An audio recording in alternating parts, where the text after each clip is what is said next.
En Colombia existe una realidad silenciosa que afecta a muchísimas comunidades rurales, una que es profunda y que define su día a día, la brecha digital. Hoy vamos a meternos de lleno en este tema para entender sus causas, sus consecuencias y, sobre todo, por qué solucionarla es un asunto de justicia social. Exacto. A veces uno siente que el mundo entero está hiperconectado, pero la verdad es que para millones de personas esta es una realidad invisible, sí, pero muy presente. La conexión no es algo universal, y esa es la primera pieza de este rompecabezas. El contraste es impactante. Mientras en las ciudades hablamos de fibra óptica, de conectividad total casi sin pensarlo, en muchas zonas rurales, tener una señal estable es básicamente un lujo. Y esto no es una exageración, es la cotidianidad para muchísima gente. Pensemos un momento en esto. En veredas de Cundinamarca, de Boyacá o incluso del Chocó, para una cantidad enorme de familias, la única ventana que tienen al mundo digital es un celular.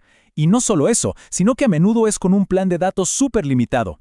Esto va más allá de una simple molestia. Se traduce directamente en menos oportunidades para estudiar, para trabajar o simplemente para comunicarse. Y con esto llegamos al punto central, al corazón del asunto.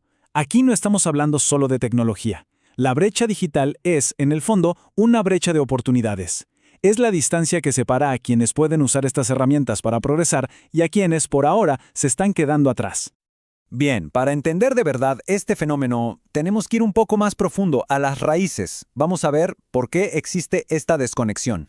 La pregunta parece sencilla, pero la respuesta es bastante compleja. Tiene varias capas, pero para entenderla mejor, podemos agrupar las razones en 4 causas principales. Estas son las 4 barreras clave. Primero, la falta de infraestructura. Segundo, las limitaciones económicas. Tercero, la baja alfabetización digital. Y cuarto, una profunda desigualdad regional. Vamos a ver cada una. La primera causa es quizá la más evidente, la infraestructura. Sencillamente, en muchas zonas rurales no hay redes de fibra óptica ni suficientes antenas. ¿Y por qué? Bueno, la razón suele ser económica. Para las empresas privadas, invertir en zonas remotas, con poca población, muchas veces no se ve como algo rentable. Y a eso se le suma el factor económico. Porque, incluso si la señal llegara perfectamente, muchas familias simplemente no pueden pagar un plan de internet cada mes o comprar un computador. El costo de los aparatos y de los servicios sigue siendo una barrera a veces insuperable para muchos hogares. Y la tercera causa, esta es puramente humana.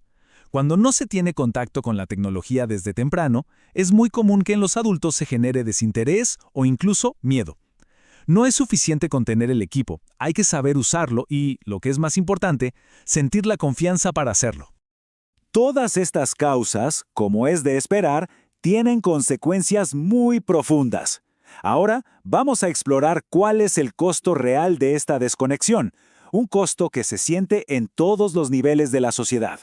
El ejemplo más claro, y la verdad el más doloroso, lo vimos durante la pandemia. Para miles y miles de estudiantes en zonas rurales, la educación no se volvió virtual, simplemente se detuvo o quedó muy limitada.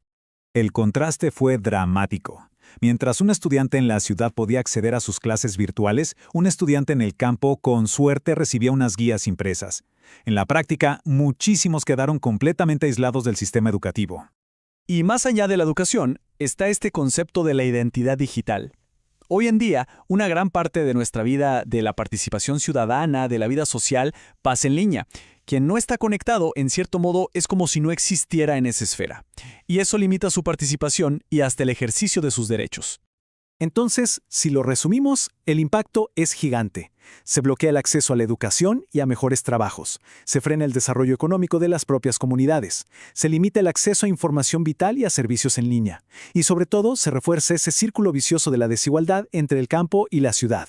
Bueno, frente a todo este panorama, la gran pregunta es, ¿cómo cerramos esa brecha? Y aquí es donde el enfoque que le demos es crucial, porque la respuesta, como veremos, no se trata solo de tecnología. Es fundamental entender esto. La solución no es tan simple como ir, instalar unas antenas y repartir tabletas. Ese es solo el primer paso y muchas veces es el más fácil. La verdadera inclusión va mucho más allá. Un camino hacia una inclusión real tiene como 3 pasos.